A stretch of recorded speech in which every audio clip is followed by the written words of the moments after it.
All right, so welcome everyone. This is the second session of our Growing Opportunities in Canadian Agriculture webinar series.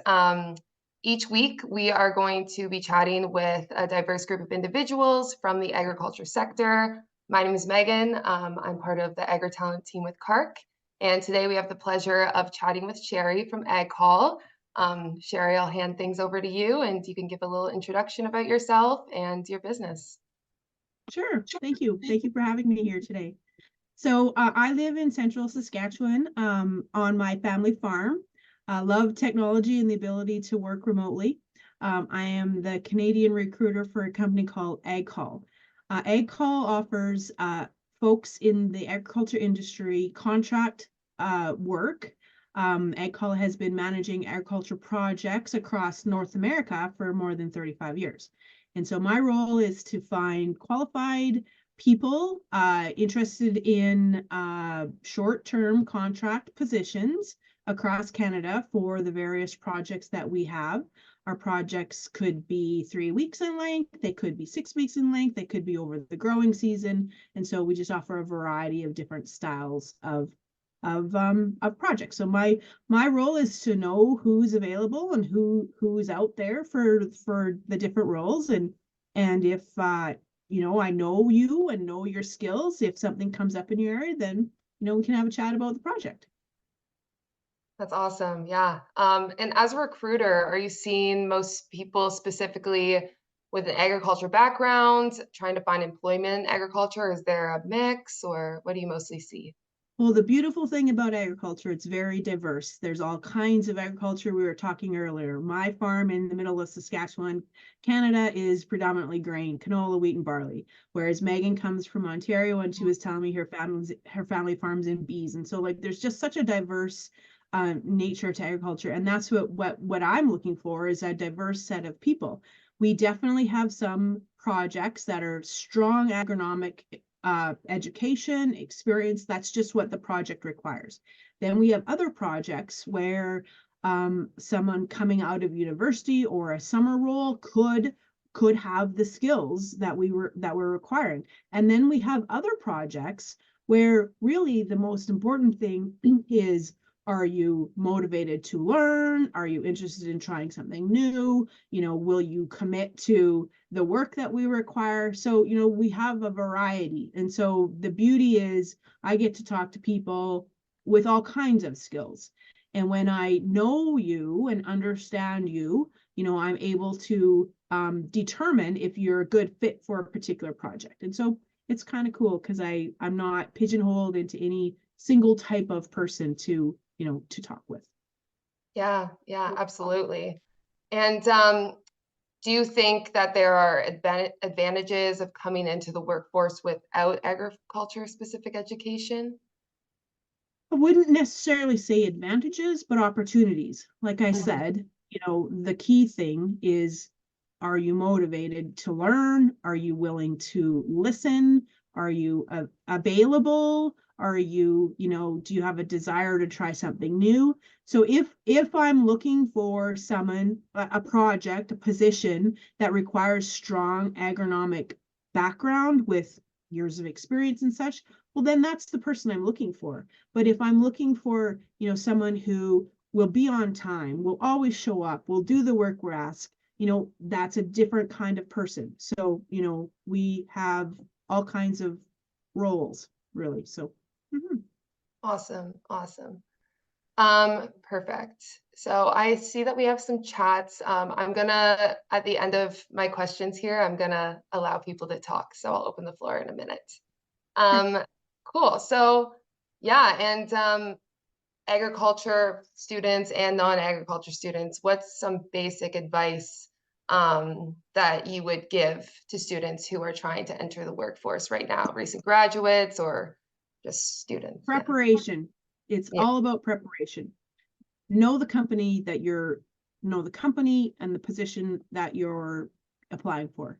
I have 2 daughters that one has her bachelor's in agriculture and one is working on her diploma. So, when I help them, guide them, with their interview process, and when they interview with a company, know the company and know what the position's about. Prepare a good resume, grammar, punctuation, spelling, all that stuff, but also like make it attractive. Make sure it's formatted right. That's your kind of first line. I can tell if someone is not technology is not their thing just by looking at their resume. I'm sure that as a student, that's not the case, but I'm just showing you, like, if there's nothing in agriculture without technology. Everything has a level of technology, and all of our projects at AgCall have a technology platform where the data is captured. So one of the important things, whether you have an agriculture background or not, is how well you can handle technology. If I see a resume that's kind of disjointed and heading is on the top page and the rest is on the bottom, like, to me that tells me something. So prepare a good resume. I've looked at hundreds or maybe even thousands. Some are formatted really, really well, and some are just like too busy. And so, just take some time, show your resume to somebody, whether it's a professor, a mentor, like somebody else in the industry. Like, just do that. Cover letter, a good cover letter. First, I didn't really see the value of a good cover letter till I saw a good cover letter. They are very valuable because you can put more into a cover letter than you can in a resume. So take the time to learn how to put together a good cover letter. Prepare your handshake, whether you're interviewing in person or on Zoom. If you're on Zoom, still do it. Prepare your handshake. I know my girls rolled their eyes and resisted, but they're very happy they did, because they've had really great success in their interview process. And so, I think there's a lot of Zoom interviews, but still prepare your handshake ahead of time, regardless if you may or may not be in person. That just tells you, it helps you with your confidence. If your interview is online, blur your background. You can kind of probably tell by mine, like, I'm blurred because I have a lot of stuff going on. So blur your background.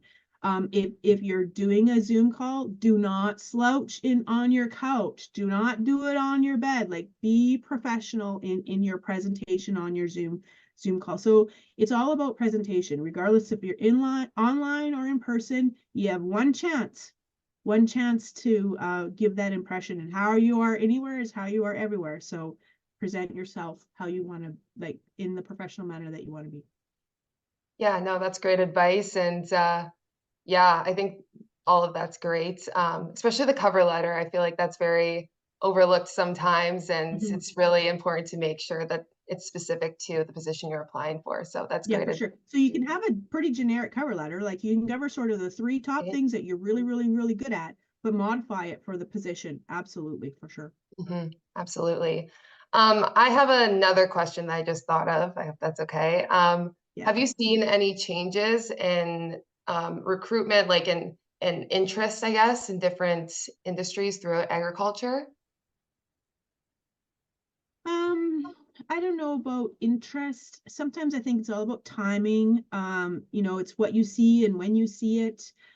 For me, remotely in my little farm, in my little home office, trying to reach people across Canada, are they seeing that social media? Are they seeing that email? So, in this day and age of busyness and opportunity, you kind of have to hit them a couple of times to spark their interest. And so I think we I typically have a good amount of people available to work positions.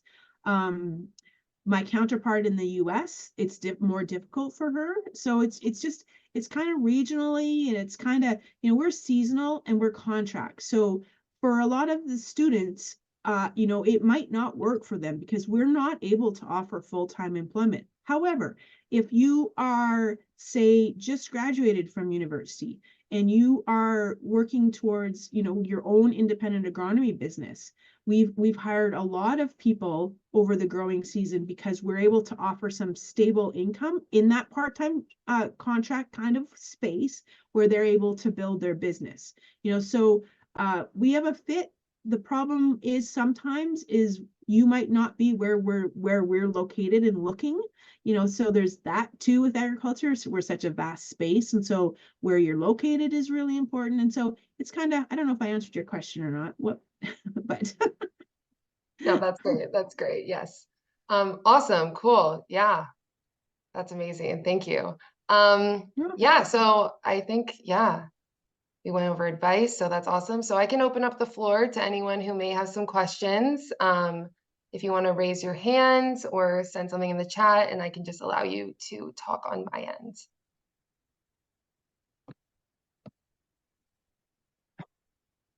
Quiet. And that's okay. That means you did a good presentation. You answered everything. that's awesome. Cool. Do you have anything else to add, or maybe if anyone wants to reach out to you and have any follow-up questions, you Sure. definitely a great resource. Oh, we have a question. Okay, 1 second. Chat. Brittany says, what would you say are the key skill sets needed to succeed in the agriculture industry? I just think, you just need to be, you get to be like, you get to be out there, you get to present yourself to different kinds of jobs, different kinds of roles. You get to there's a lot of diversity in agriculture. So like, are you an agronomic person? Do you walk fields, and is that your thing? Are you in sales? So it's all very different. Grower relationships, though, whether you're walking fields for a grower or you're in sales for the grower, like the relationship building and the grower relationships really, really important. So you can in some positions you can touch on all of the different kinds of aspects or a variety of aspects in one role. And so when you're in your role, and you're thinking about what you're doing, like, really focus on that and highlight that in your resume. I don't know that there are a key skill set, hardworking, on time, do what you're going to say, like the things your mother raised you to do, really, right? Like all those things are important in agriculture. Remember, agriculture is typically a handshake industry. So your word is your word. If you're going to say you're going to commit to something, commit. There's nothing worse in my position where I've had a conversation with somebody and they're prepared and ready and skilled for a position. I put them forward for the project manager. The project manager's gone through their role in speaking to them and determining that they're a good fit again for, like, from their perspective, and hiring them. And then we never hear from them. Like, what the heck is that about? Your mother never raised you to do that, right? So if you're going to say you're going to commit, commit. So there's no one skill set or two or three. Just be good at what you are good at.